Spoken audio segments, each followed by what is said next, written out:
Good morning, Creeptastics. Good morning for me. Good afternoon for Sarah. Yep. Good afternoon from England. Yeah, this is Sarah Calavera. She is an artist, a businesswoman, and creator of creepy things galore.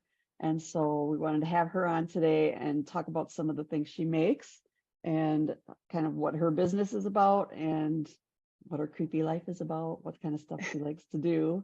I know over in England, there's plenty of creepy places to visit. So I'm kind of excited to talk about that too, because I'm dying to go back to England. I was there once and I love it so much. I can't wait to go back. So hi, Sarah, how are you? Hi, Gina. I'm doing well today. I've been crafting already today because it's the afternoon, so I like to make the most of my Sundays. And so I've been crafting since about 8 o'clock this morning, something like that, trying to finish a few pieces. Nice. Because I have an online market later on tonight after our chat as well. So I have to get some stuff finished for that. Nothing like last minute finishes, you know. Well, I know you do quite a bit of like in-person markets or creepy craft shows type of things. Like what are some of the ones you've done, or do they have a lot of them there that you can get to? Well, there's quite a lot of them in general across the whole country, in-person ones, and I get invited to a lot of them, but unfortunately I don't drive, and so this is kind of holding me back a little bit from being able to get to everyone that I want to actually go to. But the ones that I do manage to go to, I'm starting to do more regularly. So one that I do 2 times a year is the Whitby Steampunk Weekend, which is held over 2 days in a very famously goth place in England called Whitby, which is by the sea. I don't know if you've ever heard of it before. I just saw some of your pictures on your page, which I was like, oh, I wish I was there. Yeah, I was just there actually a couple of days ago to celebrate my birthday, but like as a kind of little treat break for myself. Whitby's a fantastic place. By the way. Oh, thank you. I was 43 on Thursday, so Nice. I decided to take myself away for a couple of days to my happy place, which is the place that I go to for these events. They have a goth weekend, they have steampunk weekend, they have a pirate weekend, they do a Krampus run, so it's like a really cool place for alternative. Like somewhere goths. I need to live. Yeah, I know, I want to live there myself. Eventually I'm going to live there, you know, but it's got a connection to Dracula, to the Dracula story, which is why I think a lot of alternative people flock to this place for events, and especially people who like, you know, horror stuff and things like I do. So it's a seaside town, but has a lot of different in-person events every year, twice a year, 3 times a year sometimes. And I go there and trade at the steampunk weekend.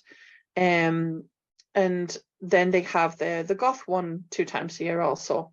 But I can't always go to every one of them because, like I said, I don't drive.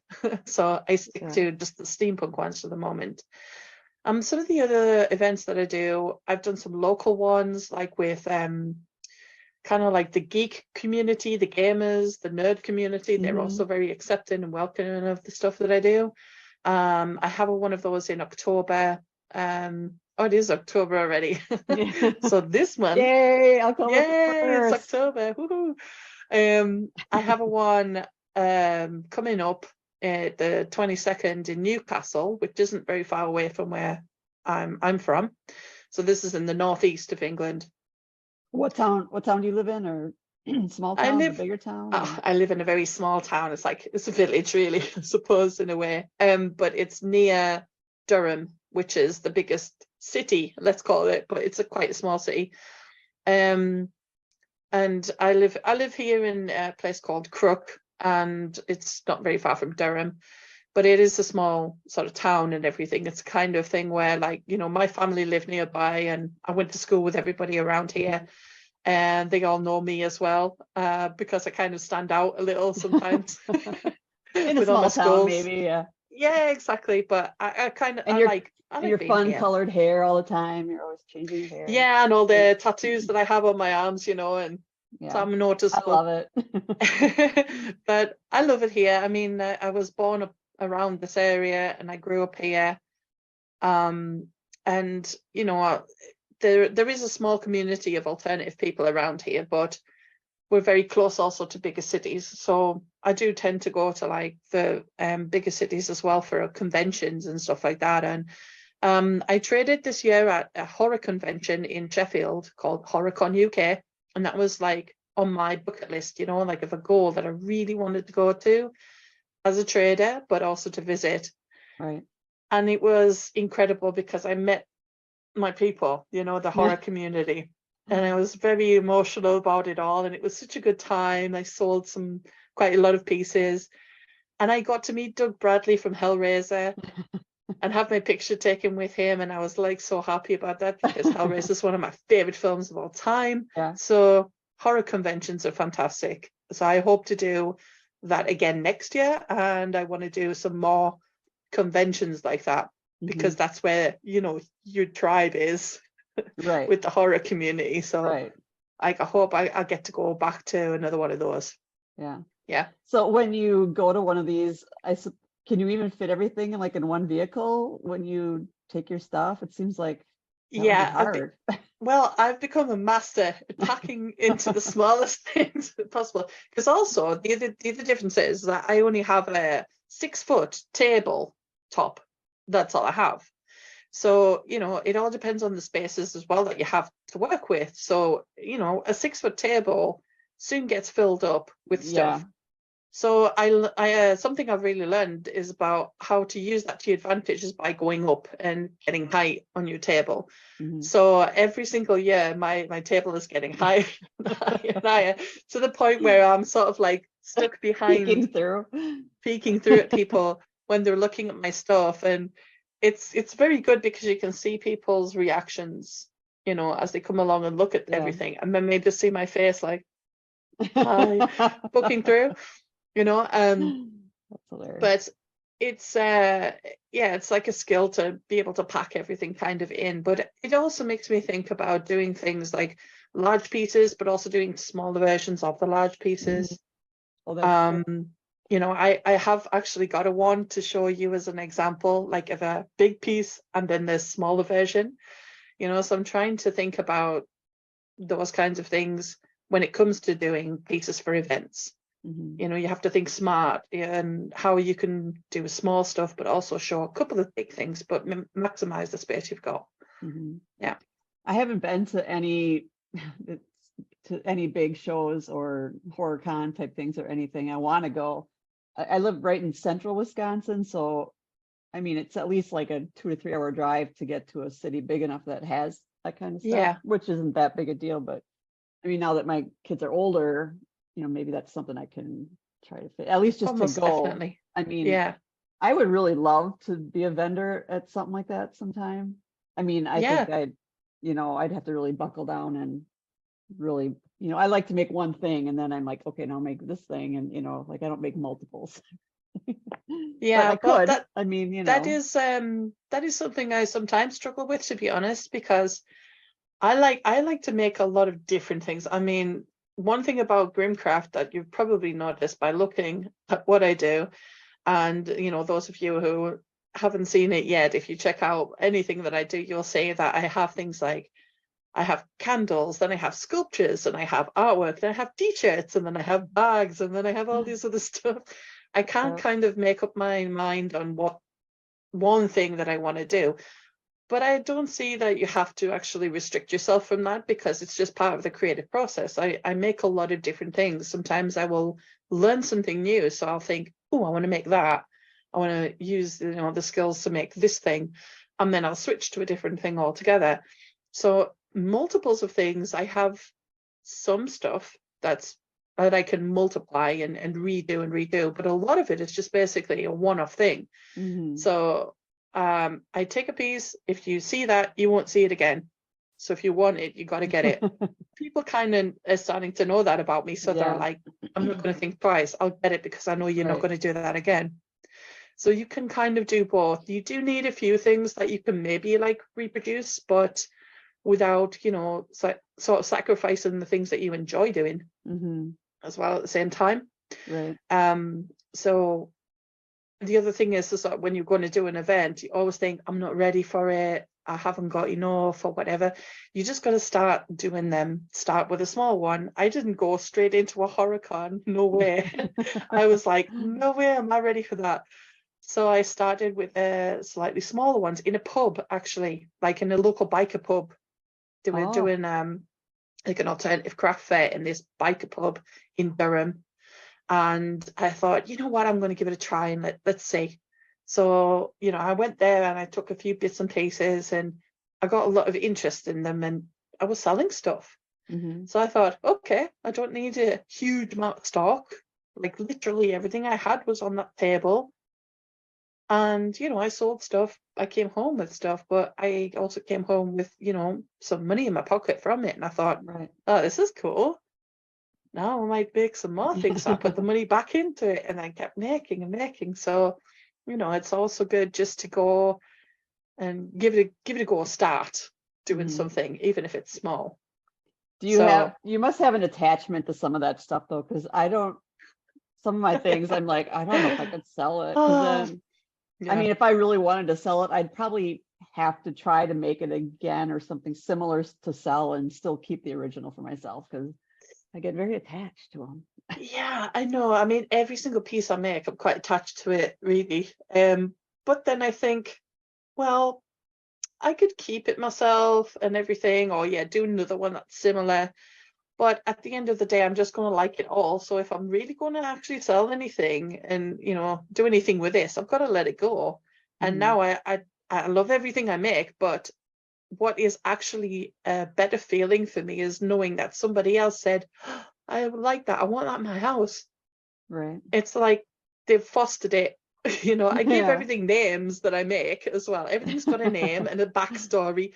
But I love the idea that, you know, all over the country, even now in the US as well, and a couple of countries in Europe, have a piece of Grimcraft, and I kind of like that better. It's like, oh, it's going to live with somebody else. Yeah, and That's you're like nice. worldwide. Yeah, like starting to. I mean, it's getting there, you know. But I love that fact that somebody has a little bit of, you know, Grimcraft that I've made in their own home. So even though I do get very attached to the pieces, because you do with your artwork, because it's yours, it's a piece of you. It also feels really good that somebody else likes it as well, you know. It has that attachment or that feeling. And that's the feeling to it. It's actually a nicer feeling because you're like, oh, it's not just me. That's weird and creepy. Somebody else is there too. Yeah. So it's nice. For people that, I mean, I have an Etsy store, but it's mostly like digital things, backgrounds and stuff like that. I think about getting into selling stuff, but then I'm like, oh, then I have to ship it and all that stuff. I don't know if seems like a hassle, but it's probably worth it, I suppose. But as far as for me, I always struggle as an artist, I guess, with the pricing of things. And, you know, I always think, well, if I think about like how many, you know, by hours, how many hours that I spend on it, well, that could be a lot of hours. But, you know, I also hate when I see people and some in the group that price their stuff so low. And I'm like, really, you really need to, I try to tell people you need to up your price and value what you have. And I think people, when they notice something's a higher price, they actually kind of want it more, or they value it more because of the price, you know. So I encourage people always to price really, well, at least what your time is worth, you know, and the materials. But I know it's also scary to do that because it's just scary to do that. Like you think people are going to be, you know. Well, because you imagine nobody's going to pay that for right whatever you're making. But I have paid hundreds of dollars for small things. Of course. That's because you do see the value, and there are people out there who will see the value in your work, and they will say, you know, this is worth investing something in, and also just supporting that person. But I have to hold my hand up and say I'm terrible at underpricing. And that's why I do that quite often, because it's not that I don't value my own work either. It's just that it's a really hard thing to do, putting a price on what you've made. Sometimes I make things out of objects that I've found and haven't paid for the materials, or I've been given something. So I think I won't charge that much for it because I didn't even pay for the materials because I found it or whatever. But it's about changing that mindset and mentality of kind of like, okay, I have spent a long time doing this and nobody else came up with that idea for this Right. object. Exactly. So this is something that I am constantly trying to learn. And actually, I have had to get quite serious about, because I'm now in the stage of where this was all a hobby at first. And now something serious is happening that I have to look at it as a serious business-minded person, which I'm not very good at, but I'm trying to get some help with that. So I'm actually going to start working with like a business enterprise, a local kind of government thing that is going to help me understand how to price my things better. So I'm in the stages of learning how to do that, because I think that for some things I'm probably overcharging and other things I'm definitely undercharging for. So I just need somebody to kind of give me that guidance and help, who is from a business background, to say, this is how you actually do this. So I'm about to start that cycle of kind of like learning, okay, there's materials, there's labor, there's the artistic inspiration part of it and stuff as well that you've got to charge for. So I'm about to learn all of those processes about running an actual business, because one thing is a hobby, the other thing is having a business. Right. And at the moment, I may be selling stuff, but there is no money in it because it's going straight back into buying more stuff, or paying for tables, or paying for hotels when I stop somewhere. Right. But it's learning how to kind of do that. If you do it at first just for fun and to kind of test out and see, do people actually like this? Do people want to buy this? That's a better approach than really thinking, okay, this is going to be a full-on business, because you got to learn that as you go, and understanding, you know, who is buying your stuff and how they're buying your stuff is probably the best way to do it. And events definitely help that, because you get a real feel of the kind of the people that you're talking to, you know, like your actual target audience. And you find that when you go to events. Sometimes I've had people go past who are in love with what I do, and they will happily just pay whatever. Then there are other people who say, well, I can't really afford it, but I do love your stuff. And then other people who say they would never have it in their house, and that maybe I should go and see somebody because I look like a crazy person. I don't know. So they're not the people I want to talk to. Right. You know, so Move along. just move along.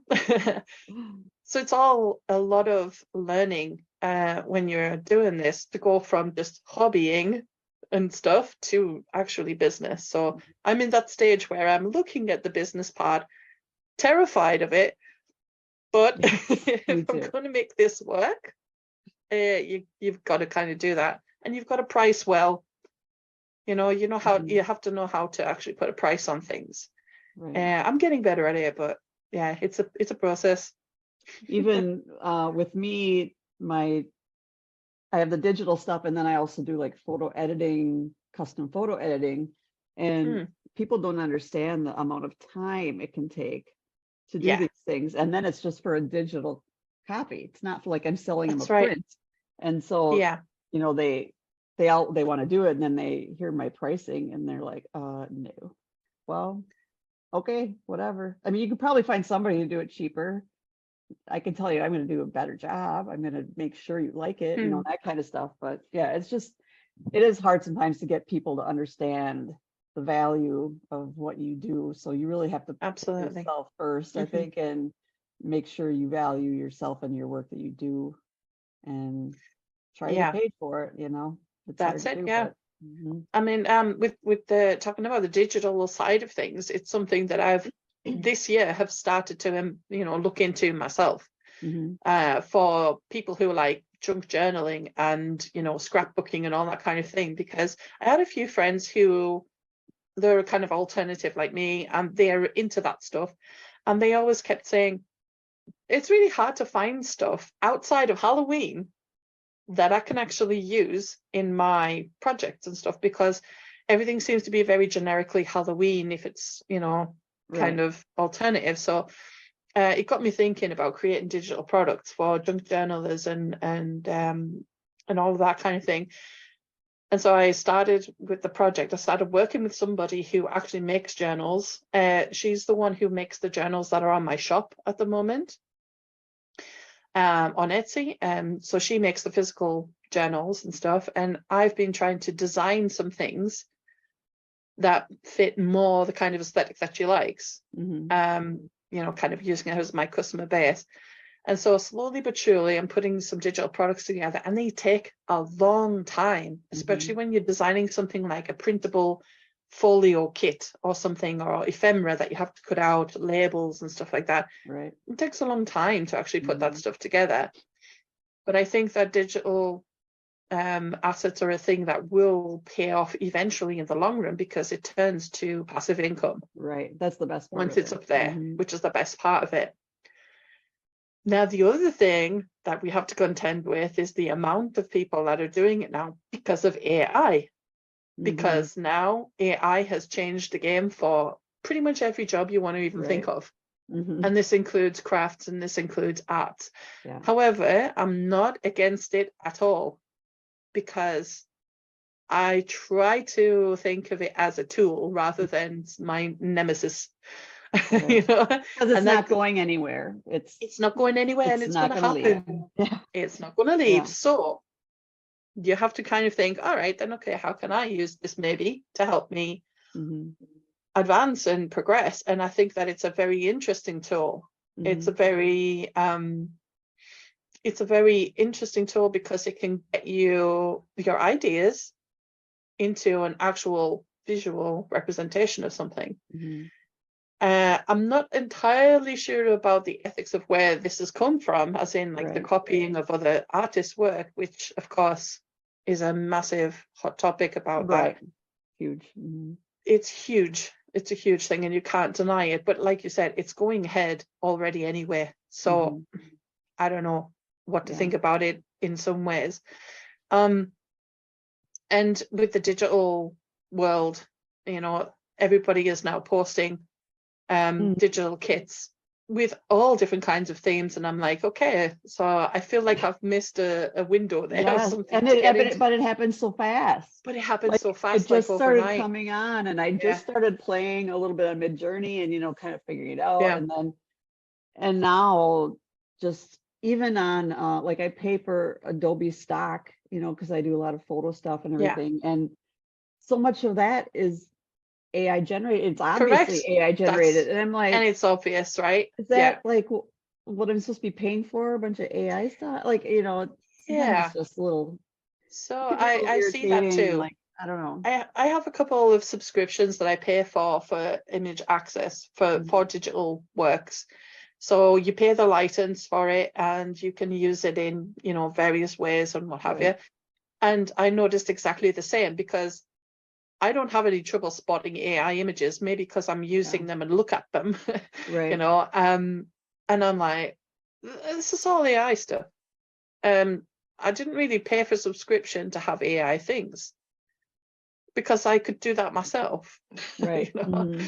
So I'm not so sure about it, but maybe it's just maybe it's just one of those situations where it's in a state of development and changing. So eventually it will level out. Like, I remember I am 43 years old, so I do remember this also, when digital art was coming along, digital photography with Photoshop and all of that. The classic illustrators and everything were like, digital art isn't really art, it's not good. If you're not painting it yourself, you know. If you're not painting and drawing yourself, then it's not art. And then all of a sudden that shifted to, it's a legitimate art form. So now digital artists are saying AI is not art or whatever. So it's like, it's just how generations kind of go, right? And because it's developed so quickly, I've seen a lot of stuff, right? But I know one thing, people will always go back and look at the retro and it's Mhm. never going to go away because, for example, I studied photography at university. That's my qualification, is in photography, and it was not digital photography. It was old school darkroom stuff, Me you know. too. I was There you go. at a photography school and I minored in photography at college, and it was in the dark Ah, room, and it in the was, darkroom, yep. all that stuff, Printing out your stuff, like which I love. that 35mm film, Mhm. pinhole cameras, all that old school, like original, how photography was developed. So I think Mhm. good pun there, how it was developed, but Yeah. you know, but people are still interested in that nowadays. And they Mhm. think it's magic. And, I gave a workshop once to a bunch of university students who were like 18, 19, and they thought that I was just like the most amazing retro wizard of photography because I showed them how to, print from a negative. And they were like, wow, this is amazing. Never seen this before. How does this magic work? And they were fascinated by it. And like that to me was just like another day at uni, printing out my stuff for Yeah. me from the negatives. But they were amazed about how you could manipulate the film itself, or how you can do cross-processing techniques and Mhm. the paper techniques that you could do. They were fascinated by it. So people are always going to go back to, That's true. the older ways of doing things because it is fascinating. That's the Mhm. wonderful thing about creation. But in the meantime, it's kind of like checking out how this technology could actually help you get your ideas across. So what Mhm. I find it's really good for is sort of what is in my head and in my vision that I can see in front of us, how it can be put into an actual image and a picture. And it's really helped Mhm. me a lot developing these ideas for junk journaling and digital products. But I Yeah. like to take that and then push it further and create my own stuff with it rather than just download a bunch of images the AI's generated and stick it Right. on there. Yeah, that's what I kind Again, of don't like quality. that idea either. Yeah. But I agree, like you can Yeah, put in like a prompt and you get like 4 or 6 or whatever different images, and you're like, oh, and I like that kind of a background, or I like, it does help kind of exactly. spur your imagination a little bit. Totally does. And I mean, it's speaking about the day job that I have as a copywriter. I mean, my job has pretty much gone obsolete since they invented ChatGPT. Yeah. Even my boss said to me at one point, he's like, "Do Uh, you think we should just be using ChatGPT?" And I was like, "But I'm really good no. at copywriting, Are you telling me like, that I haven't got a job anymore?" And he's like, "No, no, no, you just have to learn now how to use that with what you already know." And so, yeah, it's Mm, become quite sort of difficult. I mean, in fact, recently I have lost hours at that job because people can do it themselves. And mhm. I'm not going to lie, it's pretty good copy. And I'm like, damn, man, like, Yeah.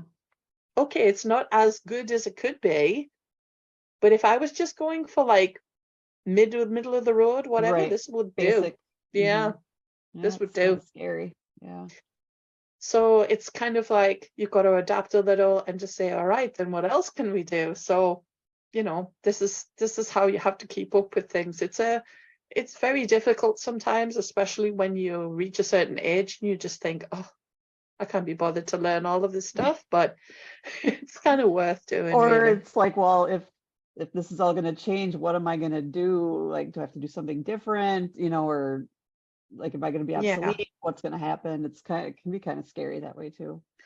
What kind it of can be. copywriting do you do, or what kind of company is it for?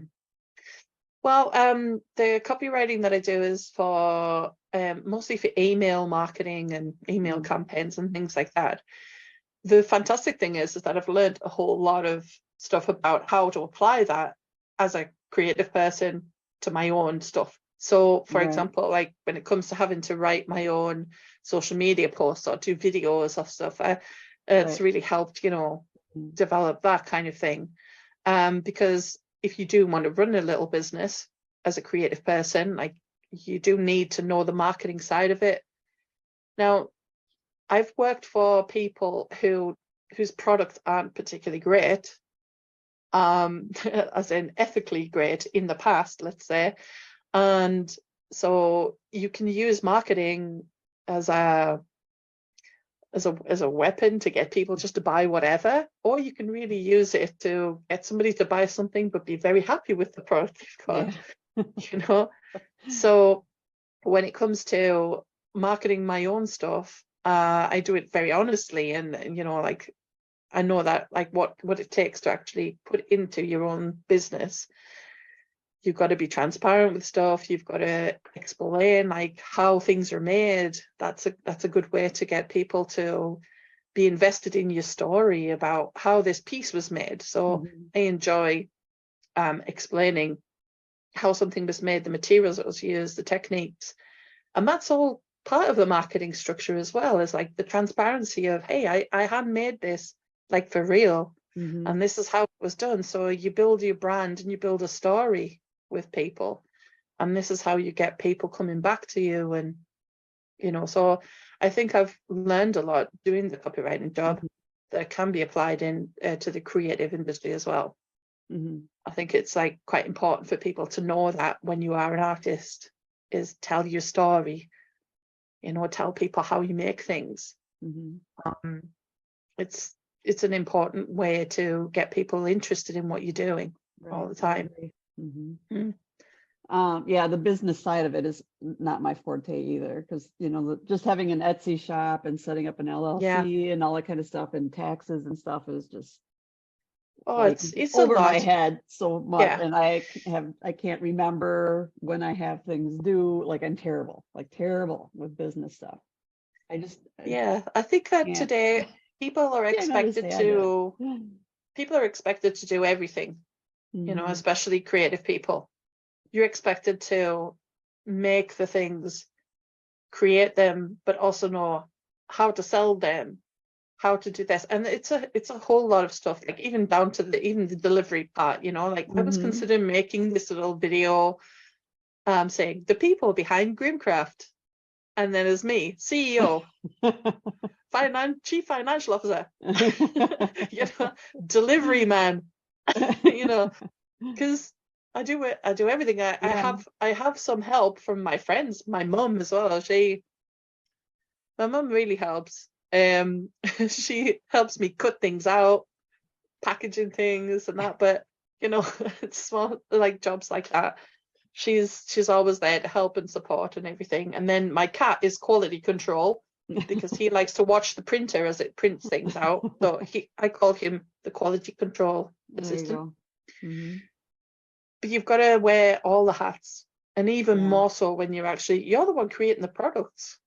You're the one actually responsible for making it. It's a hell of a lot of things to do, but I don't know, I kind of like it that way also. You're very much in charge of your own things, So anybody out there who's listening to this knows how much work it is. It's more than a full-time job sometimes. But you have to sort of just weigh up, is it worth doing? This is where you either become this is just my hobby and something I enjoy doing for fun, or whether you have to go full into it as a business. And even I was noticing your logo behind you there. Isn't that your logo on the wall?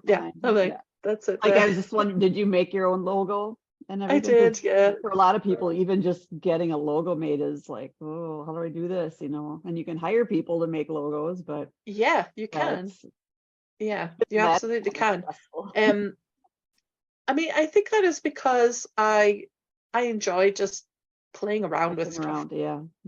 So I made the logo just because I had the idea in my head, and it has some symbols in there that mean something to me, so I put them together in that way, and I enjoy doing that little kind of side of it. So even when it comes down to things like packaging, I try to put my logo and branding on everything. But packaging, again, I think I learned that through the copywriting stuff. So understanding the importance of having the name and the brand and all of that, right, and having that through social media presence as well, and getting the name out there. Social media part is almost a full-time job. Like it is a full-time job. And I'm sure there are people that can whip out videos and, you know, little things, whatever. I am not somebody that I Mhm. like to make them. It's fun, and I feel like they are kind of fun videos, but it Yeah, takes me like hours. it does, because it is an actual job on its own, you know. One thing about, you know, if something is a business, if you think about how any of the business is structured, they have employees, Hmm. right? And so in an ideal world, you'd have somebody actually who can do that for you. Yeah. Well, But you need the money to pay them. right. You can't. Yeah. So in the meantime, I do everything quite punk and just do it myself. Yeah. But I would love to have that help from somebody else who can actually do it, because they probably even do a way better job than I do as well. That's the difference, you know. It's like that person knows what they're doing. Like I value everybody who can actually do those jobs specifically. Hmm. Um, but I just can't afford to pay But anybody, and I wouldn't want to expect somebody to work for free. right. Yeah. So for the Yeah. moment, you just do it a bit punk and DIY, you know, at the minute. Yeah. Well, Mm. outside of the business end of things, which, you know, we have to kind of address usually, but it's not fun to talk about. Let's talk about some of your art that you have to show. I know you've got Yeah. some things in the works there that you wanted to talk I about a I little bit. I do have some stuff. Earlier on we mentioned about you know, the size of work that Right. I sometimes have to take and everything. So I wanted to show you an example of a large piece that I have, and it got a lot of attention at HorrorCon and some of the other events that I was at. But you know, sometimes people go, I don't really know where I would put it, or or whatever. Hmm. So I'm going to show you this. He's quite a large piece. He's called Oh, Gordon, by the way. I love This it. is Gordon, and he has his own column. So he is Wow. quite a Oh, large yeah. piece. It is large, but I love it. It's Um, gorgeous. so he was made using some old polystyrene things from my TV, from the box of my TV. You can probably Mhm. see it actually there. Oh, yeah. That's the Hmm. base, what it's made So from. it's not as heavy as it looks like it So would it's be. not as heavy as it looks, and I can lift them up with one hand, right? But he's made to look like stone. Now, I Right. wanted to say that because I know that, you know, I mean, you're in America. I have maybe an American audience here, but Excuse me. Sorry. I sneezed. that's all right. Bless you. Thank you. I have a lot of respect for Americans at Halloween and the DIY haunters that I see creating all these incredible things for the house and for the decoration of the house. So I only recently learned about monster mud, which I heard a lot about from these DIY haunters who were saying, oh, you know, making monster mud for tombstones and for reapers and stuff like that. So this is made from monster mud. Wow. But I've never used it. Yeah. used it, right? But you know that it's a very cheap way of stiffening fabrics and making things like outdoor proof, Right. basically using like an exterior paint with a jointing compound and sometimes some other elements. Now, in the UK, it's quite hard to find some of those exact ingredients. So I kind of had to try out a few different alternative materials. Hmm. And so I finally found a recipe that worked with some of the ingredients that we have over here. It's not quite the same, but it still works. And this actually is quite tough. It's still a little bit sort of bendy in places, but I think it's probably weatherproof enough. Hmm. So I've started to use this technique quite a bit in my work. So this is the large version. Does he have And lights on, or was that something? I thought I saw like a light string or something, or is that no lights on him? oh no, that'll be Oh, okay. my Oh, that's headphones. that thing. Okay. That makes sense. And then I made a smaller version of him Oh, look at, I love recently. that. So I mean, it's slightly different, but based on, you know, that sort of idea. Yeah. And I made him a little hourglass figure as well. Oh, And very cool. he's still posable. So Very I cool. use a lot of, as I said before, Halloween plastic skeletons and things like Right. that. So this has been the perfect time of year to pick up some of these size skeletons. Mm-hmm. So I've made a few different reapers, again using monster mud, but on a small scale. Yeah, I love So that. That's very cool. he's Are a those he's a just little piece. some like paper cardboard boxes for the base, or This is a wooden box that I what's wood? had Okay. that was actually it was supposed to be a trinket box that I was working on, but something broke in it and the lid wasn't closing properly. So I just used it as a base instead. And the same, this is another wooden box that was also broken, but I thought I would use it like to build up a kind Mhm. of little statue base and And do you everything. have, is there moss on it or just paint that makes it look That's pretty? just It's paint, just paint. actually. Okay. It's just a paint technique. I Mhm. do have some moss that sometimes I add to it, but sometimes it dries out and then flakes off, so it's Right. not great. Right. But I'm looking into like more materials on how models are made and like fake artificial grass and stuff like that to make it look a Right. bit more realistic and tactile. So I'm Well, having very fun cool. I love exploring that. that. I love both of them. I love to have both of them. Yeah, they're really cool. So those are two of the the latest things that I've been making. I'm gonna have to look into Monster Mud now and try to get some and see. Yeah, it's something that you can always get easily in the hardware shop. So it's just some kind of outdoor exterior latex paint. Like you can get the big tubs of it and then you mix it with some jointing compound. I think you can get it all from like Home Depot or whatever. That's where everybody seems to talk about it from. Okay. Here I've had to kind of adjust it a little bit because we kind of do have jointing compound, but it's quite expensive. It's not like a cheap material here. So I have to use something else, which is like a tile adhesive, but it has the same kind of principle apparently. And masonry paint that we have for outdoors. And you just sort of mix it together in a really goopy mix, and it hardens really well with fabrics, but you can cover things in it too. It's good for covering polystyrene objects because then it gives it a very tough outer like shell basically, but it's still very lightweight. So it's good to build onto polystyrene stuff. Or like when you make you know, those like polystyrene gravestones, to make them heavier so that they don't go like this in the wind. It's good for that stuff. So yeah, I've it's been, pretty cool.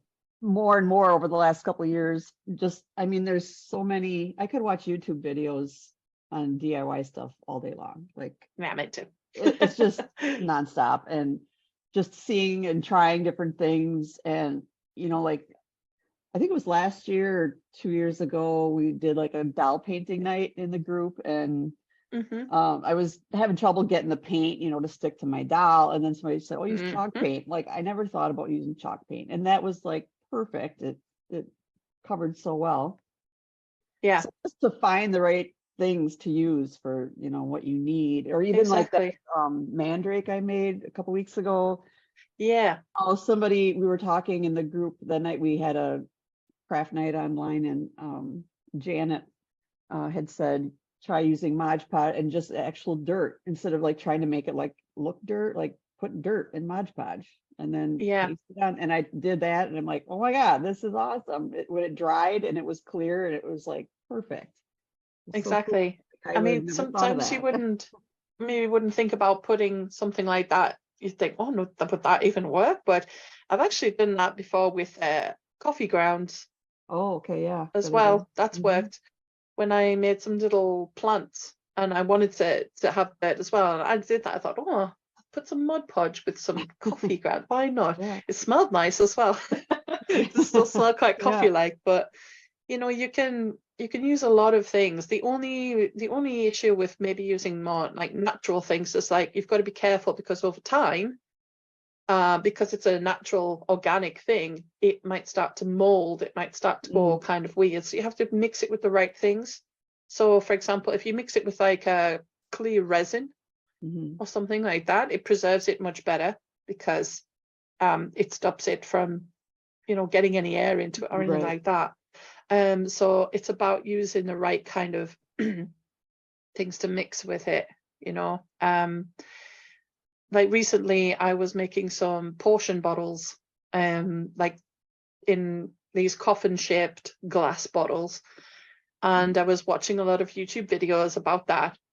And they were saying, you have to be careful with the type of water that you use, because if you use just regular tap water, it has the, bacteria and stuff in it. So if you put it inside of a bottle and you seal that bottle with wax and everything, it could start growing things. And I thought, well, that's Oh, kind of cool.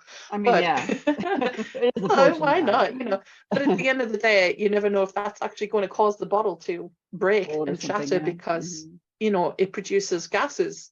And Mhm. so there's a lot more to kind of think about. So to combat that, you can use rubbing alcohol, or you can use distilled water, and you can use glycerine and to keep it flowing and things like Right. that. So it's all about like experimenting and finding the right combination of stuff. Mhm. I think sometimes with materials, I haven't and find tried out. any resin. I'd love to try to do some things with resin. I haven't yet though. So for some reason it kind of Yeah. scares me a little bit. I don't know why. I guess I just don't know enough about it and how to use it. So, Well, but it I it's think so many what people is make so many cool actually, things. yeah, they do. I mean, I'm not an expert of resin either, but I also have tried it. In fact, I have some on my desk right here. So this is the one that I use. And it's actually really good because it's just a 1-to-1 ratio. So you have one part, it's equal parts of A and B, Mhm. and you can't go wrong, because some of them are like 3/4 of a part, this one, and then and it gets Yeah. confusing. There's so many different ones on the market that you don't know which one to choose. I use this one because it's, if I have 100 grams of this, I have 100 grams of that, Mhm. and then you mix it together, and it has a long pot life, so you can mix it and you can use it for ages. Other ones are like so quick that you have to be really fast and pour it like Yeah, quick that's quick what I would be, yeah, kind of you know afraid of. Yeah. So again, it's about researching a bit, choosing the one that you think you could have a go with, because it's quite an expensive thing to just kind of flush Practice with a away, little bit. basically. Yeah. Yeah, and I use it for many uh different reasons, really. Sometimes I like to finish things in resin so that it looks very shiny, Mhm. like it's wet almost. And I use it especially when I'm doing like corpsey kind of stuff. So for example, something like this. This is my Oh skull yeah. hanging basket. Love it. So I use resin inside of here so that it looks almost like Oh, wet okay. to touch. So it kind of glistens. And when people kind of go, touch it, and then they go, oh, actually it's dry. So it's kind of like a snake, that you think, oh, it's Yeah. slimy, but they're actually dry. So resin's really nice with those kinds of effects, like where it looks wet and kind of awful, you know? So what are some of the other materials you used on that, or how did you make it look so creepy? So this one, I mean, it's a plastic skull, a Mhm. regular plastic skull that I cut the top off the head of, and inside there is expandable foam. So again, another thing you can get from the DIY shop, just the spray foam, and it Mhm. expands in there and looks kind of like brains. Then you can carve into it and make it look like it's rotting and kind of half eaten, even, you know. And then adding that resin makes it look like raw meat Yeah. sort of thing. Um, and you can add little bits to it on the side as well to kind of give it some meat. But the majority of this is a technique that I learned with somebody who works in special effects in Okay. films, from the Stan Winston School videos. Mhm. It was a tutorial on the Stan Winston School from a guy called Gary Tunnicliffe, he does a lot of the effects on Hellraiser, and I think he directed one of the Hellraiser movies. Oh, okay. So I was like, okay, he knows what he's talking about. He's worked on Hellraiser. And this was a technique that he showed that was really, really simple. And again, another cheap thing to do. So these stringy bits are created by using contact adhesive or contact cement. I believe it in America, there's a brand that's called Barge. That's the one that he was using. Okay. And it's like it's a contact adhesive. It's a very strong glue that you use for leather and shoe making and stuff like that. And it has a lot of acetone in it, so it's very strong. So if you do use it, you've got to use it outside or with a respirator on, because it's very strong. The fumes are really strong.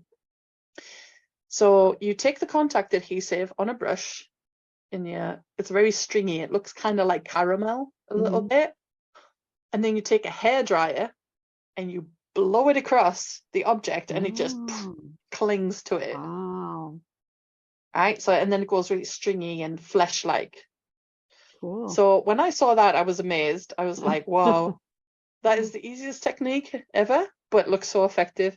So I use it a lot now on my corpsey pieces.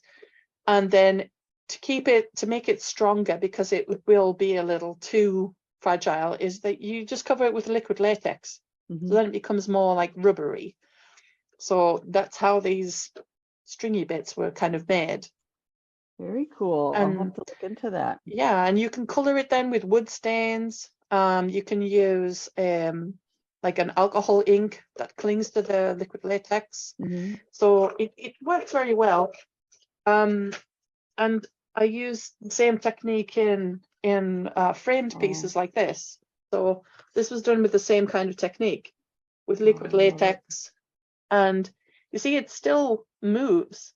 Yeah. Like it's organic, but that's the glue and liquid latex. And these pieces were made just with cotton wool and latex as well, but it looks kind of like you don't want to touch it, and it's horrible, but it's all dry and it's perfect as it is, you know. But this is mostly latex and contact adhesive. Wow, that's cool. I would have never guessed that frame. was just like a type of glue on there. Yeah, just Very glue cool. with a hairdryer with it blown across. So like if you want to know, like, well, it was in the Stan Winston School archives, but like I paid for a subscription 1 year to learn some stuff. So I don't think you can find that particular video, you know, online, but there are people who use that technique. And actually I have done some videos showing it on my TikTok and stuff like that. So it's maybe a video I will work on as well for eventually when I do my own YouTube channel. Just to show out this technique, because it is fantastic and can be used for so many different things. So you can do full skeletons with it, you can do a lot of stuff with it. It's been a great technique to learn for sure. So you can also even change the color of the latex as well. So I made this one with the same technique, but I added a color pigment into the latex. I think I saw a video or something of yours where you were talking about, it was like a new kind of paint or something, or it had it changed colors or something. Yeah, it was a new that's this one, yeah, or something. Yeah, that's this cool. one color changes. So the pigment that's in this liquid latex, so right now it's blue, right? But if I was in direct sunlight, it would turn purple. Very cool. So it changes with UV, and then if it was dark, it would be glow in the dark also. Oh, so I had this hanging in my hallway, right? And at night, it was just like glowing away, staring at me. And I forgot it was there one day when I came out to go to the bathroom in the middle of the night. And it was just glowing there. I was like, oh my God, geez, I wonder what is that. So it definitely glows really well in the dark. But it's a really cool pigment. This British artist creates a lot of different glow in the dark things, or very like dark, the blackest black paint and everything. And I love what he makes. So I like to experiment a bit with that and put it into, you know, works that I do as well. So I just love experimenting with things.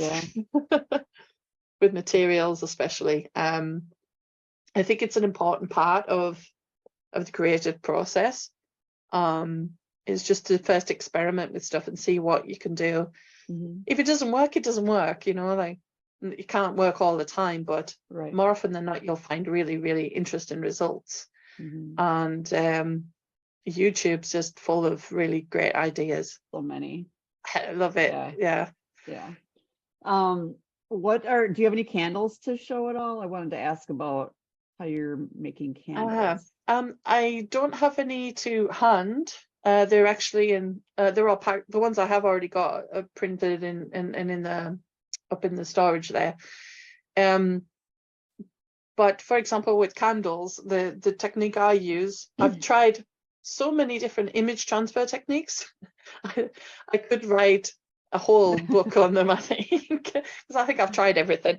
One technique that was really great was actually transferring an image to a candle using tissue paper. So printing onto tissue paper and using wax paper to, adhere the image to it was actually very good. But it was a bit hit and miss because tissue paper is so thin. When you put it through the printer, half the time it got stuck and I had to go in and try and, fish it out. So you always had to stick it to another piece of paper for it to actually go through the printer. But it used to take so long, and sometimes the image wasn't very clear. So the method, that's going right onto the wax of the candle? yeah, that's going right onto the Okay. wax of the candle. So if you imagine that this is a candle, because I don't make the candles myself, I buy them, like church pillar candles, but like plain. And what I do is create the design for the candle. So, the candle, the image goes onto there with the tissue paper, and you wrap the candle with wax paper, and using your good old hairdryer again. The hairdryer is one of the best tools you could ever have as a crafter. So using the hairdryer, you heat the wax paper and then it sticks it to the surface of the candle. Because it's tissue paper, it sort of absorbs it very easily. So it absorbs kind of the melts wax. into the wax. And melts into the wax. Oh, interesting. But yeah, it was a little tricky to get that image clear enough as well. Sometimes it looked a little bit muddy, I think, because you were putting wax over the top of it. So in the end, I settled on something called water slide decal paper. So again, something you run through your home printer, and it creates a decal which you have to seal with clear varnish, like spray varnish, a few times. Then you cut it out from the piece of paper and put it into water, and the back comes off and leaves you with the transfer. It's a bit like, you remember the tattoos? Yeah. The lick and stick ones, where you stick it on. That used to get like in a sweetie wrapper or something like that, and you put it on the back of your hand, wet the paper, and then the transfer would be left, right? Okay. So it's paper like that. When the candle burns, what happens to that paper then? Does it melt with the it melts with it, yeah. I mean, Okay. it starts to kind of like melt alongside with the wax. It's a little bit unpredictable sometimes, because sometimes it will just kind of like burn and then peel off. Right. But it will still leave you kind of the rest of the design. But you've also got to never leave it like unattended, because that can catch fire. But that's the risk what happens when you put anything onto a candle, any paint or anything, I'm got to be honest that a lot of the people that buy the candles from me, they don't burn them. It's for sure, because they're like, yeah, I don't want to burn this because the design is pretty. Right. So it's more like they have it for sure, but I burn them all the time in my house. So, I have them in my bathroom. They're always there in the bathroom because I always have spares. Yeah. So, but I do burn them, and they just burn with the candle. I found that the quality of the candle really counts. So I buy my candles from a wholesale place that ships them from Germany, so that they're very, very good quality, high quality candles, because they produce them for the church. So they have a good like burning. Nice. They burn evenly. They don't just burn in the middle, right, and that kind of stuff. So I do make sure that I source the candles from a good place, really, that they're high quality. because sometimes you buy them from the shops and they're not good quality. Mhm. And that's when you start getting like the design on them burns in strangely or just peels off. Mhm. So the higher quality candles are always much better. Yeah. But I use that paper for a lot of different things. You can transfer those images onto wood or onto tiles or onto glass. It's a very versatile material. What was it called again? That Water slide paper. Okay. decal paper. Yeah. Okay. So you Hmm, just run it through okay. your inkjet printer, or you can get one for a laser printer, Mhm. and there's so many things you can do with it. It's Hmm. like a really versatile thing. I like to use it as well for wood, to Mhm. transfer images onto wood. Because I've done the Mod Podge method many times. And if you've done that one yourself, you know that when you have to wet the paper on the back with Mod Podge and you have to rub it for hours and hours to get all the layers of paper off, sometimes you take off the design. It's a bit Oh. unpredictable. So, like I said, I think I could write a book actually on image transfer. It's something I've done Well, maybe you so many should. times. Yeah, maybe I should. Maybe I should do that. For sure, I will do some videos on it and maybe write some blog articles about it, Yeah. because there's so many that you can actually do, and apply them in different ways. But it's Oh, go ahead. cool. No, I was just Um, going to say that it's a cool thing that I enjoy yeah. about image transfers. Do you have now your ephemera and junk journal stuff? Do you have anything printed yourself for it, or is it just it's all digital? People print it from Well, PDF I files, or was going to just have it as a digital thing, but then I started realizing some people don't have printers. Mhm. So they were asking me like, do you think you could print it out for me and like post it or something? So I thought, well, okay, why don't I make packs? Mhm. So I decided to also, apart from having the digital part of it, is that I'm selling packs already printed and cut out and made. So I do have my own little packs of things. I feel like here's one I made earlier. It's right beside the computer. Just happens to be right Just here. happens to be right here. So, for example, like I have a pack here that's already been cut out of some steampunk stuff that I did. So I already have them printed and with like the eyelets on, so you can decorate them yourself. Cool. So this is just like a pack of ephemera that I made with. So, oh, sorry, you can't see very well because of the light. The sun's starting to set on my side of the thing. So, for Oh, that's example, cool. these are designs that I made, but they're already printed out, or just tags that I've cut out of paper as well. So I add like a couple of extra bits and pieces in.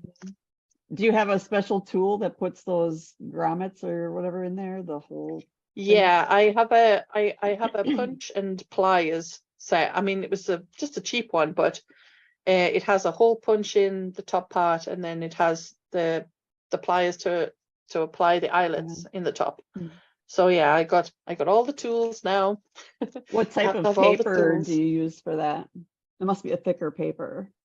The paper that I use for printing out digital stuff is a little bit of it's a heavier paper that's specially for color documents.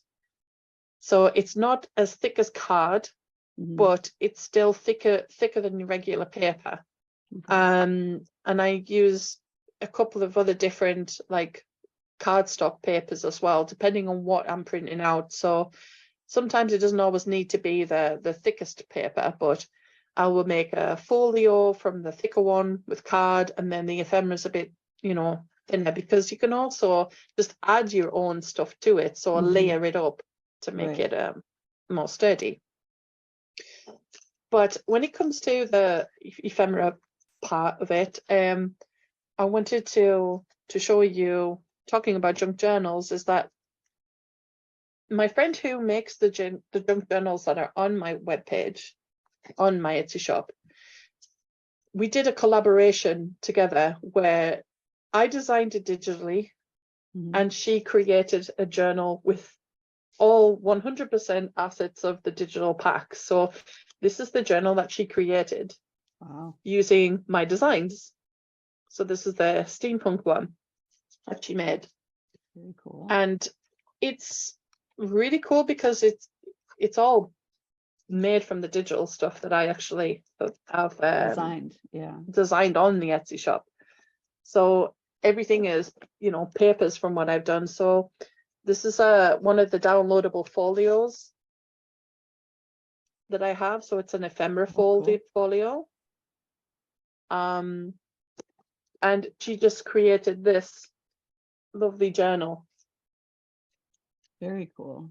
All from different assets of the digital packs, you know, that she made. So it's kind of to show what you can actually do with all the different elements that I have in the digital ephemera. So what I showed you in the pack is all in here as well, you know. So just wondering, if people have that, like, then do they, like, some of the pages, do they write on them, or are they more just to look through, or do they actually, you know, write, like some of the pages that are mostly blank or something, do they tend to write things in there? Or there are different types of journals. There are people who actually buy journals completed, as in there is no space at all to write or to add stuff to it. They buy it because it's like an art piece. Right. You know, so I see this on Etsy a lot, that there are journals that are complete, like completely done, and there's no space at all for them, and they're just jam-packed full of stuff, and they sell them for hundreds of dollars and hundreds of pounds, and there's no space for you to do anything with it. It's just like, oh, I'm going to look at it. But my friend who makes these journals, she likes a hybrid of both. So it gives you the theme and the idea, and there are some elements in there that already exist that you can start with. So it's like it's already started for you.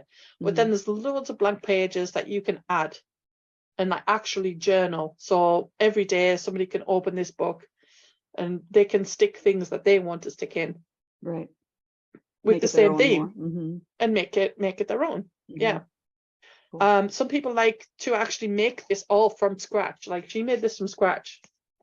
Even the binding and, you know, the cover and everything. She's pretty amazing. That is amazing. Yeah, her name is Paula Gray, by the way. She is. Does she have a shop or anything, or Etsy or anything? Well, the thing is that she does this because she loves it so much and it's a hobby. And then she started getting a big pile of them, right, finished. And I said, you should open up a shop. But she just said, no, I can't be bothered with the shop. That's too much work. So I said, do you want me to put them onto Grimcraft for you? And I'll sell them for you because they're so beautiful. I love them. That I think you should be selling them. So I'm selling them for her. Okay. And giving her the money for it because she doesn't. Well, I think now she's starting to think, hey, maybe I should have a shop. But that's really good. But she's wanted to take, this is pretty easy. I don't have to do it myself, you know. Yeah, exactly. It's like, I'll do all the hard work, I'll post it for you and everything. But I wanted to help her. Yeah. To see the value in this because she's incredible. And the things that she makes are just so well done, they're so precise that, you know, I wanted her to say that other people actually appreciate this for you. And it kind of helps people see my shop as well in a different way, and maybe they will see the digital products that can go with it. And so what they can make out of it. And what they can do with it. So I said to her, honestly, I think that a win-win, you know, I'll give you a start by putting them on the shop. And if they sell, you know, I'll post them off for you and whatever. So like, I'm not working on a commission with her or anything like that for them. I just wanted to show people like her work, you know, and now she's starting to understand, like, she does really great work. So that also makes me feel really good too, because I'm very much an advocate for encouraging people. Because I never got a lot of encouragement from teachers and stuff back in school, you know, about the stuff I did, especially with it being alternative and gothic. Too gothic, apparently, according to my teachers. And so sometimes all you need is just somebody to kind of give you a bit of encouragement. That's really why, it's really why I wanted to start doing these Meet the Creeps and stuff like that, because, you know, just helps people be seen and get Yeah. their art out there. And I just like to encourage people to just, Exactly. just do what makes you happy, and there'll be other people that like it too. There's always other Exactly. people out there that Yeah. will like it. Because Yeah. sometimes I think this doesn't go away when you're a creative person anyway. You just imagine that nobody's going to like what you do, and you second guess what you do anyway, and you look at your stuff and think, yeah, it's cool, but it's just for me. But then there are other people like you as well, and there are many. I mean, I don't even think that you need to be an artist at all to be a creative person. I hear a lot of the time from people who visit me at events and stuff. They say, well, I'm not an artist, but I like to draw and I like to do this. And I'm like, you don't have to be an artist. What is that? Like, what's being an artist? Like, and I don't even think you need No, to make money from what you do to be an artist. You're an no, artist. You make something out of exactly, something else or out of nothing. You're an exactly. artist. It's like yeah, and it doesn't matter what level that is as well, because I've also had the opposite thing of people saying, oh, so you just do crafts then? Yeah. And you're like, yeah, just. Yeah. But I mean, I come from an art background. I've had exhibitions in several countries in the world, actually, but then the artists also kind of a bit snobby sometimes, looking at you saying, well, you're a bit too crafty, and you're like, well, what do you want me to be like? Yeah. So it's hard to fit into some circles sometimes, but at the end of the day, when you make something, and that could be as simple as a small drawing or something every now and again, or you create a journal and you stick things in a journal or whatever, that's still creation, because you're using your hands, you're using your brain to do something with it. And that to me is something that should be encouraged more for people, rather than thinking on levels of, oh, well, I'm not an artist, I'm not this, I'm not that. Just create, and also just enjoy it. Yeah. That's what it's for as well. Exactly. You create to enjoy. And it's goes the same, like, for people who create alternative things. It's just as viable as somebody who does have this exhibition or a painting of the most beautiful landscape in the whole world. If you paint a beautiful skull, that's still just as valid. It's not like, oh, she's spooky, the Halloween, because that's unfortunately how the world sometimes sees people who do stuff that is different, like that we're morbid or whatever. I mean, I'm one of the most positive people you can ever meet, I think. I don't I mean, I like wearing black, but that doesn't mean that I'm morbid or that I'm thinking about. Obviously. Yeah, of course. I mean, or like some kind of it is a solstices choice. I think so, yeah. And I'm actually quite a positive person in general, and this is my therapy, so I don't need to see a therapist, as I've been suggested to by a few people before, when they see like the hanging head, skull like, basket. I don't know why, like skeletons and just making things, creepy skeletons or like, it makes me smile. I don't know why. Like, of course I like it. It doesn't. It's not like I'm thinking about death all the time or something like that. It's not how it is. It's like, I just like it. It's cool, and I don't know, it makes me happy. Exactly. I mean, actually, a lot of people don't get that. No, a lot of people don't, but many people do. Because there are many other people like us as well who feel drawn to that for some reason. And one of like walking through graveyards, like, I am fascinated by cemeteries. I could do it all day long. Yeah, there's one near my house. I go there all the time. That's my happy place. Happy place. I go and sit on the bench in the graveyard. It's a very old graveyard as well, so it's like the graves have got like from the 1800s. It's like a real, like, Hammer House of Horror type of graveyard. We don't have those over here. Like, ours are you know, That- not old that's enough. such a shame. I know. It I is. know. I mean, you know, we mentioned briefly at the beginning about talking about history.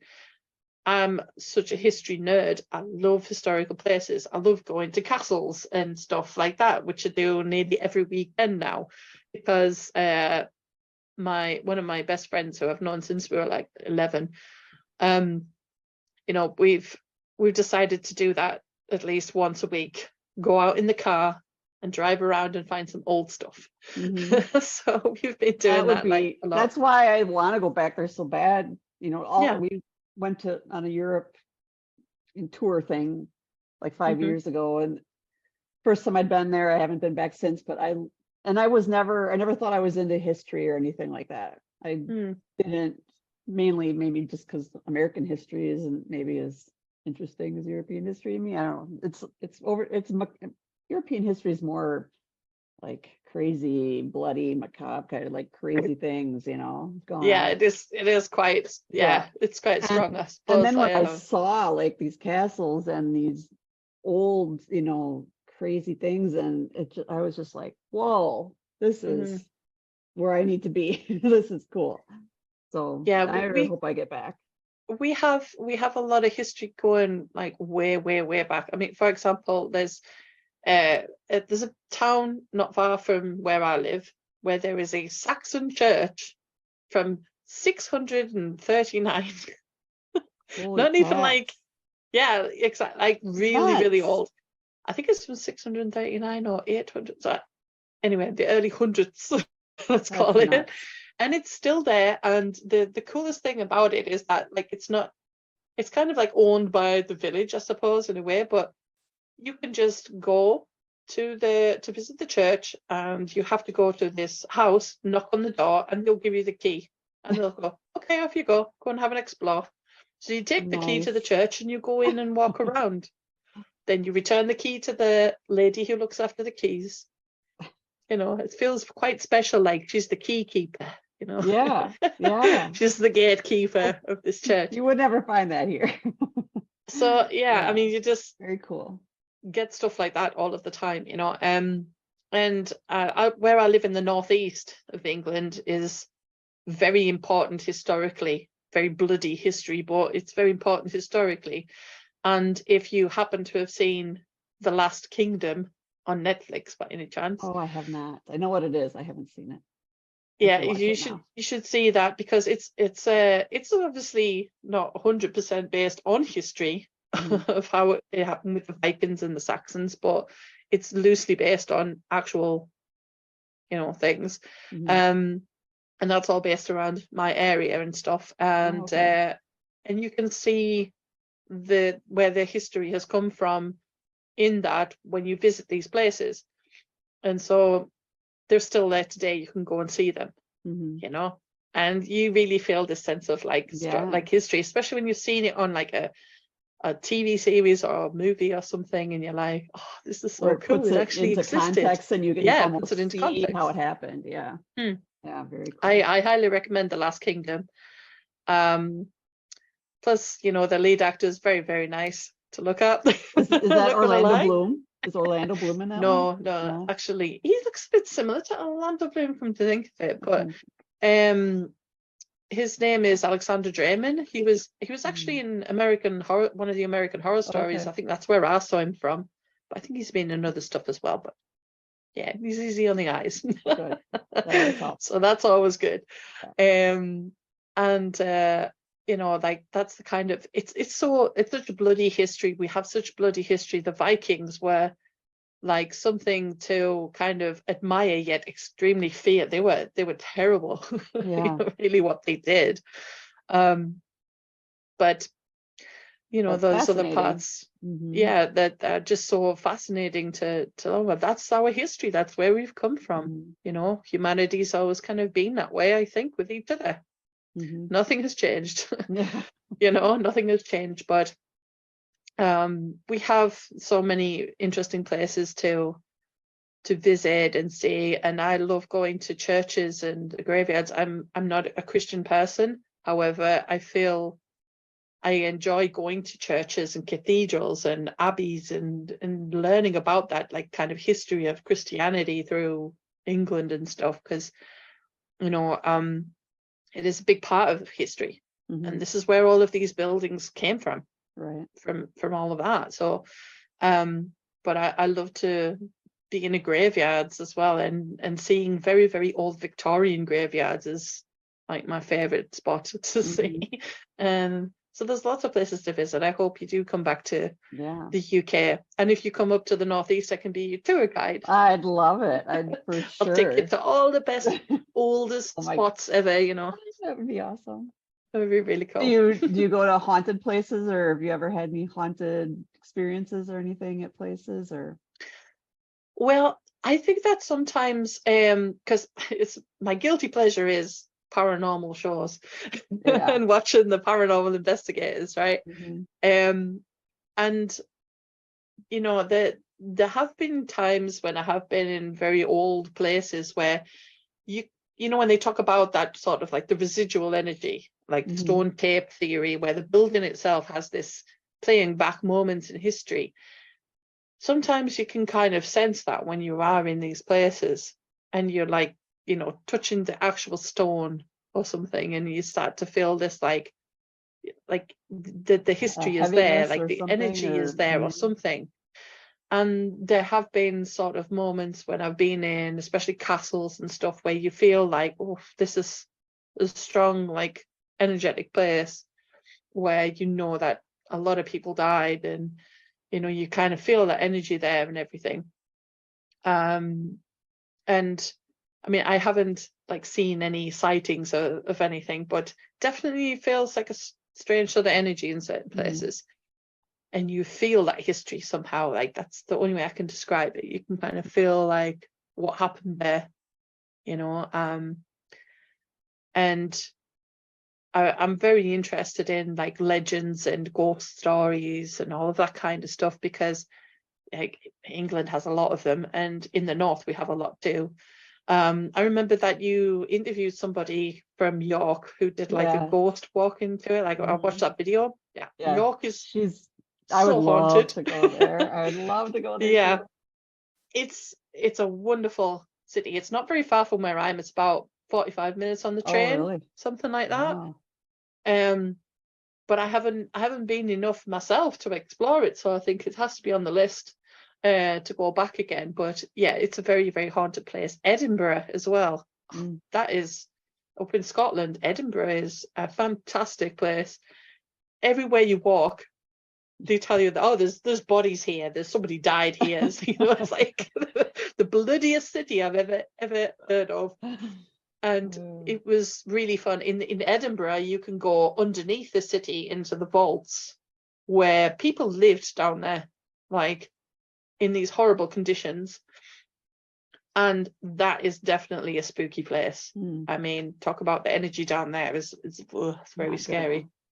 Yeah, but see, you're getting excited about going. I gotta get back. I gotta get back.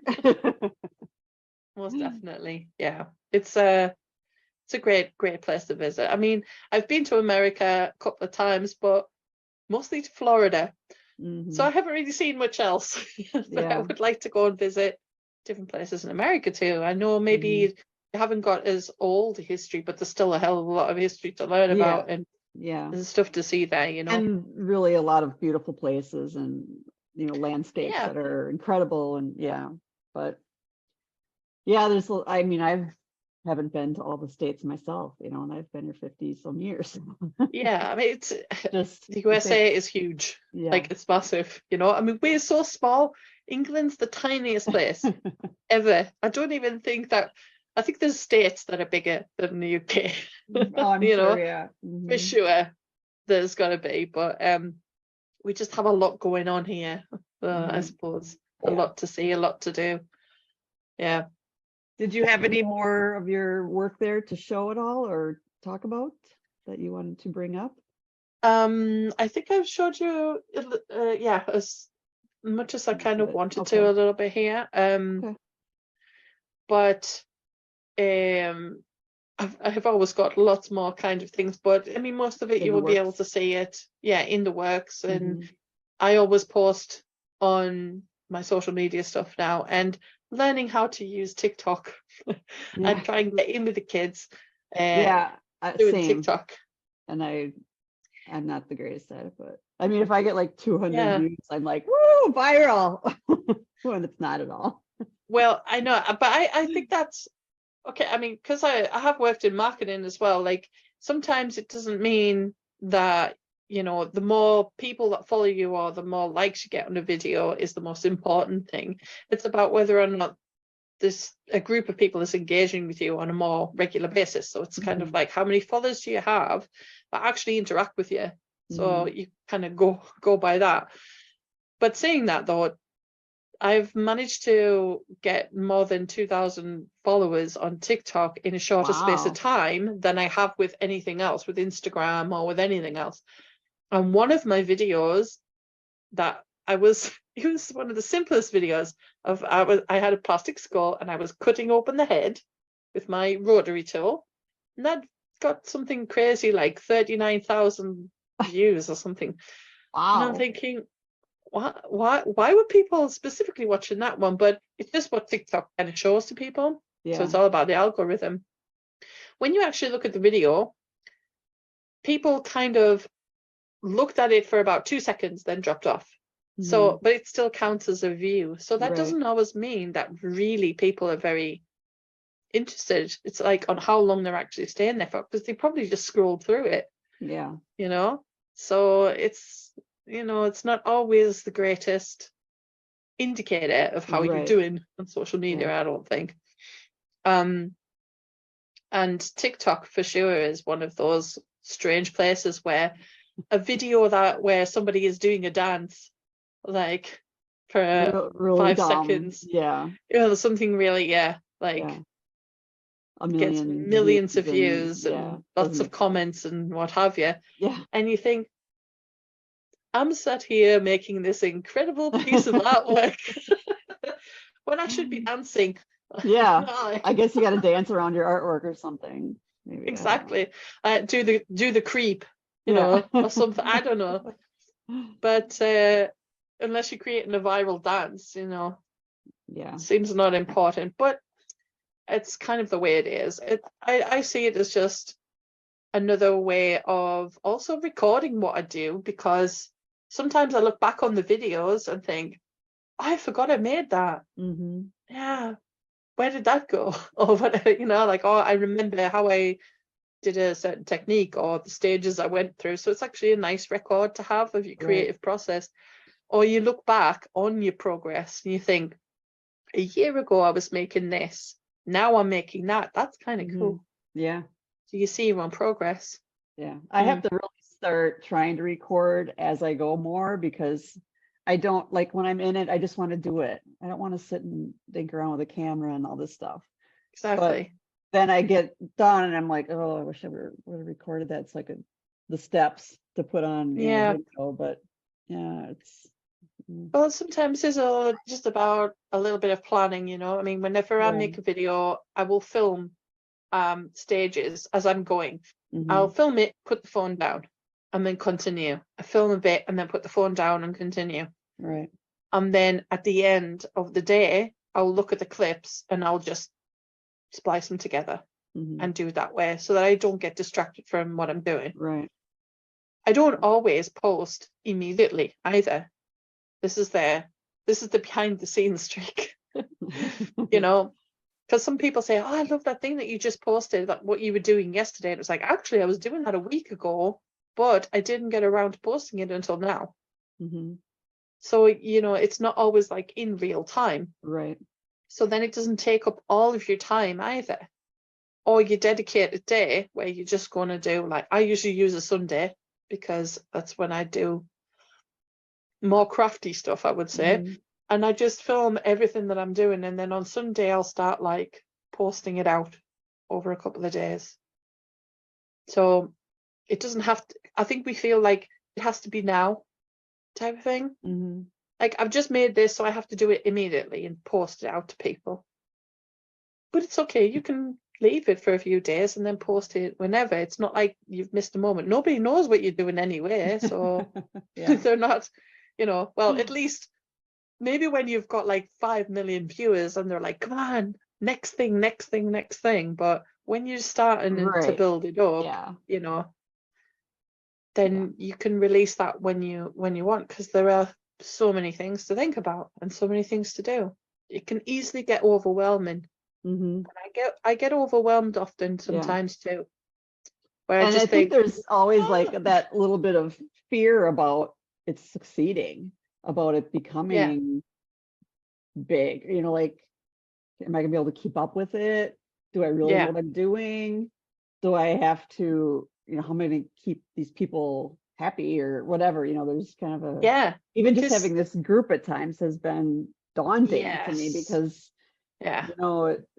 I don't want it to, like, if I don't make a post for a while and then I see like there's, the viewership or the engagement is going down, I'm like, oh my God, but then it grows and I'm like, oh, it's exciting. But then I'm like, oh, I gotta spend more time doing more. Like, it's just kind of like, it's kind of riding that line of, oh, I wish it would get really big and really successful and, become something.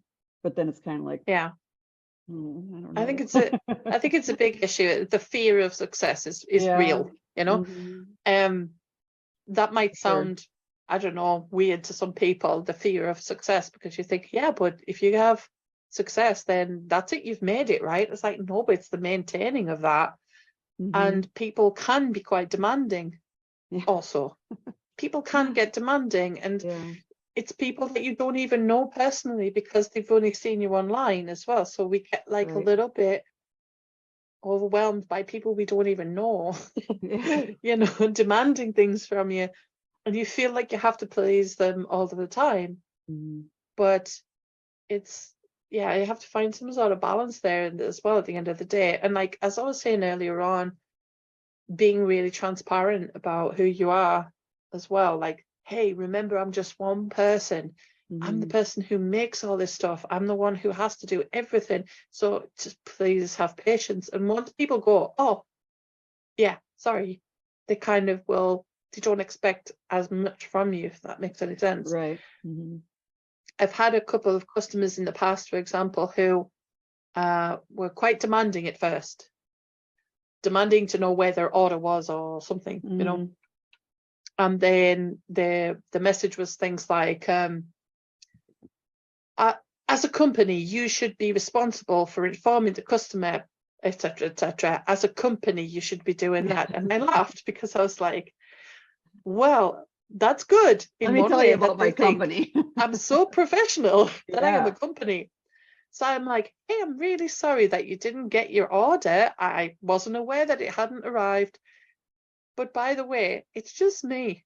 So if you just tell me what the problem is, I'll go and find out for you. And they're like, oh, I'm really sorry. I just thought that you were like a big company or something. And I'm like, no, this is me.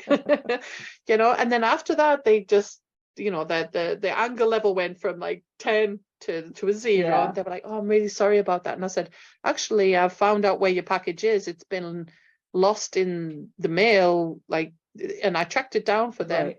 And they were super grateful, but they were like, I was about to give you a really bad review because I thought you were just ripping me off. No, I'm not ripping you off. It's just a genuine mistake. But it's because people get also so used to being ripped off by what you see online. And it's not very easy to trust in everyone. So many people say that this is handmade, this is unique, blah, blah, blah. But it's actually just, come from China, from some warehouse or whatever. And unfortunately, that's broken down a lot of trust with people. And things like that. So, I found that if you are a little bit more sort of open, transparent with people as well, they realize you are just a person trying to do your own thing. I try to do that too when people are with my photo editing and stuff like that, and people, like, and Etsy, like Etsy wants you to give a reply within a certain number of hours and all that kind of stuff. Exactly. Which is great. I try to do that, but also, especially, a couple of years ago when I had it I'd be at work. I mean, I work all day, every day, and then I'd be at basketball games and football games and soccer games or softball games and stuff. And it's not easy to always be able to get, answers back to these people right away. No. But sometimes I would just say, I'm sorry, I'm at a baseball tournament this weekend. I will try, whatever. And usually they are understanding. But when you have an Etsy shop too, it's the reviews thing is always, I have gotten a lot of mostly very good reviews. I know, but there was one lately that came through that was like, it was the product was great. It turned out it didn't work with the picture I had or something like that. And then gave me like 3 stars. I'm like, Yeah. it didn't work with what you had, but it was a great product and 3 stars. Like, that doesn't make sense.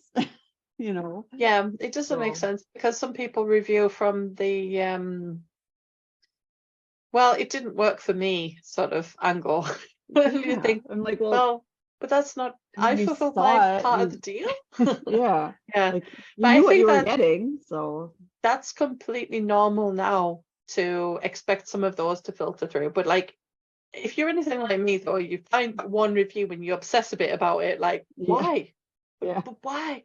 And the rest of the 5 stars are coming in, and you're just like, but why that 1 3-star or that 4-star? That one, Because when you are doing this, you want everything to be as perfect as possible. yeah. But I think that you also have to understand too that you can't always be perfect every single time, and this is And going you to can't happen. make everybody happy. You can't make everybody happy, and you just have to try and get through that. And so when you do get to that point of where something suddenly does become a success, you're going to get more of that, and that's just a cold hard fact of them. This is what's going to happen. And I think part of that fear of the success is that it's having to deal with that a little more, those ones who are not very happy with you or whatever, because even if you run your own business and you're a self-employed person and it is you're the boss, your customers are still in charge of you. That's it, because that's who you're servicing. It's like, that's who you're sending your stuff to. So it's not always going to be all 5 stars every time, right? And you're only human. And sometimes you make something, especially with handmade stuff. Sometimes I make things and don't fully think about how it's going to be handled, or whatever. And then they're like, oh, it's broken. I was like, well, what were you doing with it? No, nothing. My kid had it or whatever. I'm like, well, I'm sorry, but I don't, I'm not making it factory made And don't give to it be to your played kids. with, or don't give it to your kid maybe or something. And it's like, oh, but I had to glue something back on. I'm like, that does happen, because it does actually happen with handmade things. But then I used to sort of like obsess about that, thinking I wasn't doing it as good as I should. The quality was bad or whatever. And there's a whole bunch of like thought processes you go through with all that stuff, but at the end of the day, as if we're not all critical enough about ourselves, then to take that Exactly. other criticism is a little hard to take sometimes. Yeah, it is, but it has to come with the territory. So you need to also try and realize that's just going to happen. Part of it. Yeah. Yeah. And if you do become super successful at something, that's the moment when you have to say, okay, now I need help. You have to also know when to ask for help, right? As well. And with so many things to do, even just a little bit, somebody who can do that one thing that basically doesn't take a lot of thought, but it takes your time, is off your list. Right. That's what I'm starting to understand as well. I'm terrible at it because I don't like accepting help from people either. Like, if I'm in the kitchen and I'm making some food or something and like, can I help you with that? I think, no, I'll just do it myself, because I feel like I just want to get on and do it. Yeah. But then if you let somebody peel those onions, they're like, well, at least I don't have to do that, Yeah. or whatever. They can't screw that up, really. Exactly. Can they? Well, maybe. They can cut them differently to how you cut them. Right. True. But even still, it's one less thing you've got to really worry about, So You were talking earlier about tonight you have an online event or something. Is it one like you yeah. are doing it, or it's like a club or I'm something that's actually, having different people on, or it's a group of people. So there are, I think I got about 24, 25, well, it's more than 20 artists from all over the UK, artists, crafters, makers, etc. In this group, it's an online group called the Macabre Monthly Online Markets. Last year, well, in the previous years, it was every single month. Mhm. So on the first of every month, we would go online on the Facebook group live, and we post offers every 5 minutes from all the different sellers. And they've been doing it, I think now about 6 years, the whole group. It was started by a couple of people who owned their own business, and they wanted, something alternative, like an alternative market Right. online for people. And then it just kind of grew, and I was actually one of the customers, so I would go there and like online, and I would buy from some of these people. So I have like a little collection of artwork from them online. And I thought, I really want to do this one day, so I noted it down as one of my goals to join them. So I did that like a year ago, more than a year ago now. But last year, well, because probably of the post-COVID situation of people not having as much money maybe, and or watching their money, what they're spending, we weren't probably selling as much as in previous years. So we decided this year to do it like seasonal sort of thing. So we're trying that tactic out now. And so we did it in September for the autumn one, but because it's Halloween month, of course, we're having an extra Halloween one, and nice. that's on tonight. So like the piece that I was just showing you earlier on, the Grim Reaper one, this one, the littleish one. So this is going on my shop tonight for sale. And so I try to make a few new pieces especially for this market, and then so I'll put them on my shop, on my Etsy shop, and then when I have a time schedule to post on the group, on the event page, I'll post up there with like a discount code for the shops. So we all offer discounts or special offers and things on our shops from 7 p.m. our time till 10 p.m. tonight. And most of the codes are valid for a couple of days or something like that. But everybody gets a chance to post 2 or 3 times during the night. And that's how we try to, make sales and stuff. We also have a really cool giveaway that we do every month as well. So like, that's kind of like the payment, let's say, to be in the group, is we give a piece of what our artwork to a huge giveaway bundle that people can win. Okay. So, we have this giveaway that people share and like, and it gets you more visibility with your Facebook groups and stuff like that. So it's really good in that way as well. And then somebody very lucky wins all the prizes. So that usually gets announced at the end of the night. So I mean, it's closed for this one, but we will be having another one around December time for Christmas. So make sure that you go to the pages and put your name there, because you could be put into the draw to win, because it's open worldwide. So anybody can join the group, or how do you get to be on it, like to be able to see the postings and everything? Oh, you mean just like to shop? Go to to shop. Yeah, no, and you don't need to be a part of any group. And we have a group that you can join, but it's a public group. It's not a private one. And the event is public also. Okay. So basically tonight, well, how do you get tonight for us, but today for you? Yeah. If you is it the go onto Macabre Facebook Market Night? Is that what it's called? Yeah. This event itself will be called the Halloween Macabre Market, because it usually has the I guess I'm already in the group. I didn't even remember. There you are. So the group, we have the group page, we have the Macabre Market Night group, and the page itself. But then the specific event will be the Halloween Market Night. So from there, you go into the discussion tab, and you'll be able to see everybody posting. Every 5 minutes, Okay. we'll see a new post, and then a new post. So keep refreshing the page, and you will see all of the offers and everything. But almost everybody offers a discount in that event. Okay. Even if you can't go to the event, if you join the group, you'll be able to then see still people's offers, and they usually run for a couple of days. So there's a lot of sellers who will post worldwide as well.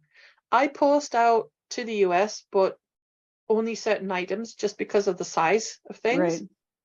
So these journal packs, for example, that I make, they will go out. Right. Journals themselves can go to the US. Anything that can fit in a small package. Mhm. Otherwise, it's going to get crazy money for delivery. You have a ghost. And that,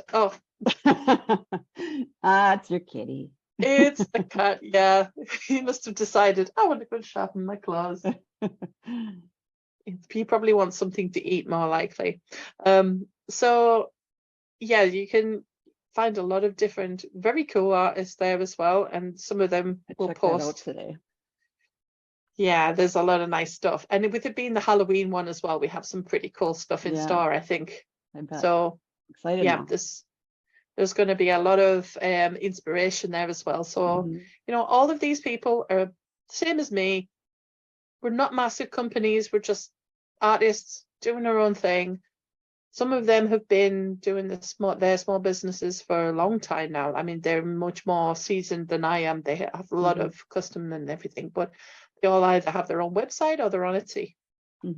So you can see everything they do. And I like to collect a little bit of their work as well. So my living room is full of stuff from the Macabre market. I bet. Yeah. So Well, there's some really cool stuff.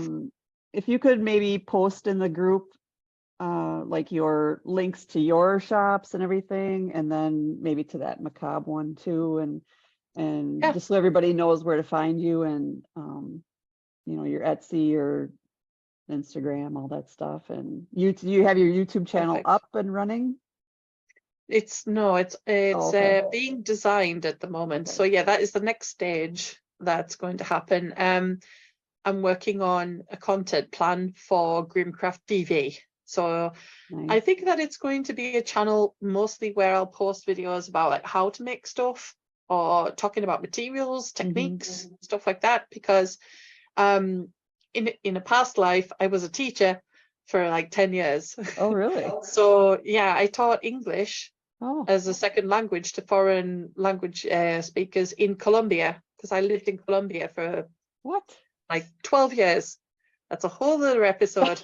Okay. Well, now we have to do another Meet the Creep part 2. Part 2, the Colombian edition. Yeah. So I lived there 12 years in total. Wow. And I was a teacher, and at one point I was an arts teacher. So I was teaching art in English to kids in high schools. And I've always had that teacher moment. Like, I want to teach people how to use the materials and the methodology and all of that. So I think that the channel will be mostly that, but maybe every now and again it will be interviewing creepy people, or just talking about horror films, or I don't know, something a bit more sort of social as well. So that's why I decided to call it just Grimcraft TV, so that it covers lots of different areas. Or maybe it will be me going around castles and explaining some history. Yeah. That's what I would love to do. Yes, do that. Is do like a kind of videos about different locations, like historical locations and a bit of grim history or something, just to vary the content within the channel, so that it's not just about crafting, but also that's where I get a lot of inspiration from, the historical places. Sometimes I'm taking a lot of photographs there of like the stone and the textures and everything like that, and include them into my work, or like I'm doing like a study of them. So I think it's quite important to have that the inspirational part of it as well. So yeah, maybe you'll get to see inside a lot of the castles Yeah, that'd be and stuff in some of the awesome. videos. There we go. And you know, then you can make a note of them so that when you come and visit, Yeah. you can know where we're going to Get have them on to my go. list. Yeah. Exactly. Road Yeah, tripping, my favorite thing to do. absolutely. Oh. So that's the next phase of the plan, trying to figure out what content I want to put onto the YouTube channel Mhm. when That I sounds have awesome. when I have a space in the Yeah, time that I right. don't When you have. have a spare minute. Exactly. Yeah. Yeah. All right. Well, I'm going to wrap this up. I already had one of my earbuds die, so I better wrap it up before this one dies too. Perfect. Yeah, I've got to go and So prepare for you the got to get ready market for your night that's market. coming. Yeah. Yeah. Well, it's But been really fun talking to you. I love I've all the stuff enjoyed you it. make, and you're just a really nice and fun person to talk to. It's been great. So I've really thank enjoyed you it for too. I'm coming sure on, that and we can continue talking for a yeah, long time after I'm as sure. well. Yeah. So we'll have to continue to keep in touch Yeah. and chat about stuff. Yeah. And of course, if you have any questions or anything you would like to ask, and that goes for anybody who's watching this as well. You know, like I'm very open to answering questions or helping with some ideas, you know, and being Mhm. part of the Creeptastics community. So, Yeah. you know, I'm going to also try and post more in that group as well. Yeah. Some of your stuff. And you know, just posting some stuff if I find any new techniques or new materials, like to share stuff like that inside the group. And if anybody wants to ask any questions or needs some help with inspiration, I can do my best to pitch in and try That and would be help out. awesome. Yeah. Well, I'm really glad you're in the group, and you have a lot of good info and, you know, good ideas and everything. It's always great to My have like a brain's full of source, them. you know? Yeah. My brain is full of them. It doesn't let me sleep sometimes. I'm like, oh, maybe I could make this. That'd be nice. So All ask right. away. Well, Feel free. have a great evening, and I'm going to try to tune into that and see some of the stuff, and who knows, maybe I'll buy something or try to. Yeah, sounds great. There you go. And All right. it's best to join and get yourself a good discount as well, because Yeah. there will be some really good offers, especially with it being the Halloween one, because everybody is like feeling it's more generous Yeah. during the They're all in the Halloween month. spirit, all in the Halloween spirit. Exactly. So hope to see Okay. you in there Yeah. in a little while. Yeah. Sounds good. All right. Well, thanks. Have a great time, and thanks Thanks very again for much. coming on. I'll try to Thanks get for it up on inviting my me YouTube channel, you know, in the next year or two. in the next year or two. Yeah. Fantastic. I'll see you next Halloween. Okay. All right. Thanks Brilliant. again. Take Thanks very care. much. Take care. Bye. Bye-bye.